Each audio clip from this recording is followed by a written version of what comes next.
The system doesn't collapse all at once. It breaks quietly, piece by piece, and most people don't notice until they need it. At first, it looks like small inconveniences. A pharmacy runs out of a common medication. A hospital delays a procedure. An ambulance takes longer than usual. These don't feel like warning signs, they feel temporary. But then the gaps start connecting. You go to refill a prescription, and it's unavailable. Not just today, indefinitely. You try an alternative, but that's gone too. What used to be a routine becomes a problem you now have to solve on your own. And that's where most people realize something uncomfortable. They've never had to think about how to handle their own health. We're used to a system that absorbs uncertainty. If something feels wrong, you go somewhere. Someone examines you, tells you what it is, and gives you something to fix it. The responsibility is outsourced. But when that system weakens, the responsibility quietly shifts back. At home, symptoms start to feel different.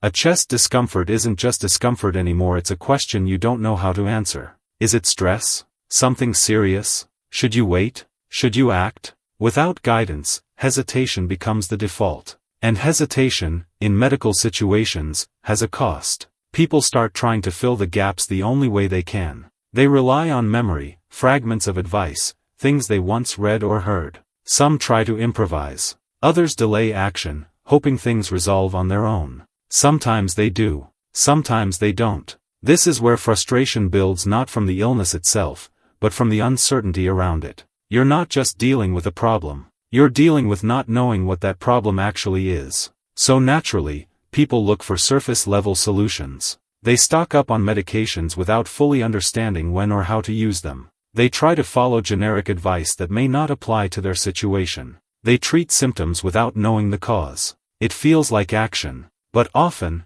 it's guesswork. And that's the hidden layer most people don't see. The real issue isn't the lack of access to doctors. It's the lack of structure in how people understand and respond to health problems. Modern healthcare doesn't just provide treatment, it provides interpretation. It tells you what's happening, what matters, and what doesn't. When that layer disappears, people are left with symptoms, but no framework. It's like trying to fix a machine without knowing how the parts connect. You might get lucky, but you're more likely to miss something important. In places where systems have already broken down, a pattern starts to emerge. People who adapt aren't necessarily the ones with the most supplies. They're the ones who understand patterns. They know what certain symptoms typically lead to. They recognize when something is escalating versus when it's stable. They don't react to everything, but they also don't ignore the signals that matter. That shift from reacting to interpreting is what changes outcomes. Because when you understand what you're looking at, your actions become more precise.